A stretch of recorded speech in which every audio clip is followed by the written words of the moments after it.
On a quiet spring afternoon in Manitoba, a lone prospector stepped into the bush and came back with a story that still resists easy certainty. What he said he saw and what happened to his body afterward turned Falcon Lake into one of Canada's strangest close encounter cases. Falcon Lake sits in southeastern Manitoba, where forest, rock and water stretch wide and quiet under an open sky. It is the kind of place where a bright object overhead would feel impossibly close and impossible to ignore. In 1967, the space age had already trained people to look upward with new attention. Rockets, satellites, and military testing had made the sky feel less empty than it once had, and more uncertain. That mattered, because in that era, a strange light was no longer just a campfire tale. It could be measured, reported, argued over, and filed away as a case that might mean something more. The man at the center of the Falcon Lake incident was a seasoned amateur prospector, not someone looking for attention. He was out in the bush alone, searching for mineral-bearing rock, when he noticed a strange metallic object nearby. He later described it as a smooth silver shape resting low over the ground, silent and unnervingly precise. The detail that stayed with people was not just the object itself, but the feeling that it was waiting. According to his account, he moved closer and saw what looked like a seam or opening, along with a hot metallic smell. Then the situation shifted from strange to dangerous in a matter of seconds.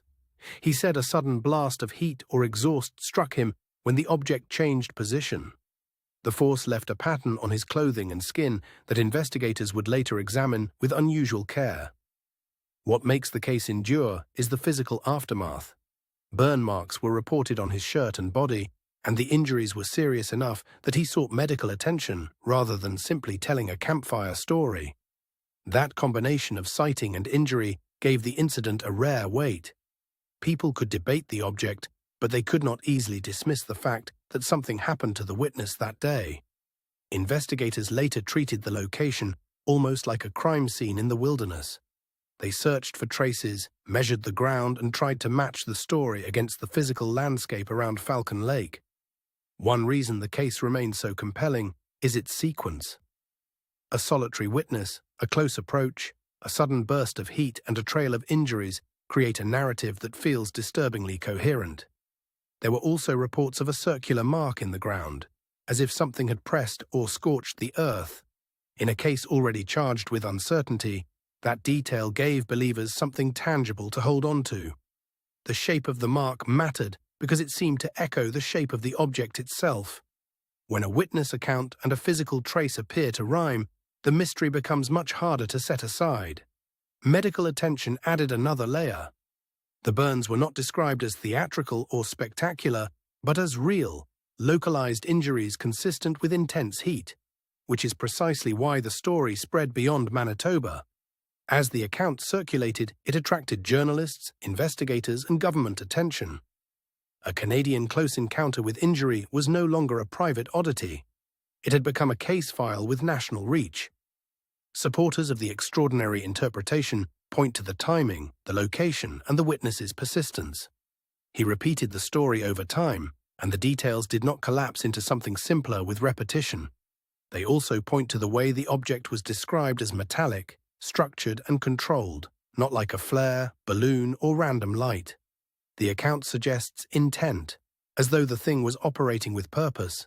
That is where the case becomes especially difficult to flatten.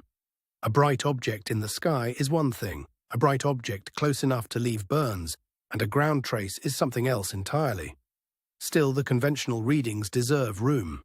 Misidentification, an unusual industrial source, or an encounter with a hidden heat source could explain pieces of the event without explaining the whole of it. Skeptics also note how memory can sharpen around a dramatic moment, especially when a person is startled and injured. In a remote setting, a brief event can become a fixed story with remarkable force. Yet that explanation does not erase the stubborn parts, the reported burns, the alleged mark on the ground, and the sense that the witness was not merely describing a light in the distance. Something close happened there. The case also sits inside a larger pattern of Canadian encounter reports from the period, when isolated places, long horizons, and limited communication made strange events feel even more isolated. Falcon Lake became the one people remembered. What lingers is the emotional texture of the story. A man went out to work the land and instead found himself confronting something that seemed to come from beyond ordinary human experience. If the object was mundane, it was an exceptionally unlucky convergence of heat, timing, and perception. If it was not, then Falcon Lake may have captured one of those brief moments when the unknown brushed the edge of the known. That uncertainty is why the case still draws attention decades later. It offers just enough physical residue to resist easy dismissal, and just enough ambiguity to keep the larger question alive. Falcon Lake is remembered not because it solved anything, but because it did the opposite. It left behind a human injury, a strange trace, and a story that still feels incomplete. And when a case leaves both evidence and doubt in equal measure, it refuses to fade. The sky over Manitoba remains open, and the question of what crossed it that day remains open with it. Some mysteries are built on witnesses alone. This one is harder because it asks what to do with the burns, the mark, the silence, and the possibility that the witness really did meet something unrecognized. Even now, the most honest answer may be that Falcon Lake holds more than one story at once. It is a report of an encounter, a puzzle of evidence, and a reminder that the night sky can still surprise us. Whether the truth was mechanical, natural, misread, or something stranger still, the incident left a mark on Canadian UFO history that has never really gone away. The question is not only what happened there, but why it still feels unfinished. In the end, Falcon Lake remains a place where the ordinary landscape and the extraordinary claim meet and refuse to separate cleanly. That is why the story endures. Not as certainty, but as a carefully preserved question.